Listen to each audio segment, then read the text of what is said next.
Hello guys, सवाल है which of the following is correct sequence of steps in PCR. PCR सबने पढ़ रखी होगी, पॉलीमरेज चेन रिएक्शन होती है। इसमें 3 स्टेप होते हैं। डीनेचुरेशन सबसे पहला स्टेप होता है, अगला स्टेप होता है एनीलिंग और लास्ट स्टेप होता है एक्सटेंशन। इसको ध्यान रखने की ट्रिक ध्यान रखिए, D A E day day.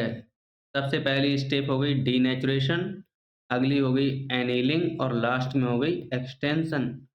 Denaturation step में हाई टेम्परेचर जब डबल स्ट्रैंडेड डीएनए को दिया जाता है तो उसके दोनों स्ट्रैंड जो हैं वो सेपरेट होना स्टार्ट हो जाते हैं जब हाई टेम्परेचर पर इसे दिया जाता है।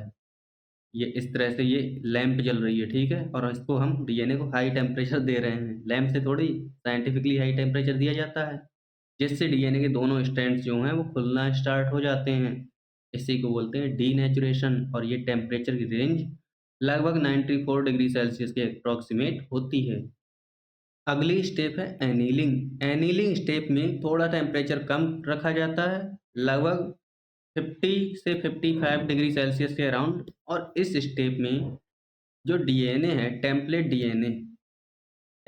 डीएनए जो है ना, उस डीएनए पर प्राइमर को अटैच किया जाता है। किसको? सेट ऑफ प्राइमर को अटैच कर दिया जाता है। लास्ट स्टेप है एक्सटेंशन।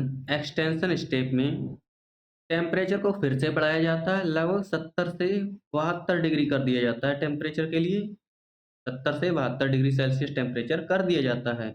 अच्छा, ऐसा किया क्यों जाता है? क्योंकि जो डीएनए टैग पॉलीमरेज है वो नया स्ट्रैंड डीएनए का बना सके, इसलिए ये किया जाता है। तो हमारा आंसर जाएगा, सबसे पहली स्टेप हो गई हमारी कौन सी? डीनेचुरेशन, फिर एनीलिंग, फिर एक्सटेंशन। पहला ऑप्शन ही करेक्ट बनेगा, बाकी तीनों गलत हैं। Thank you.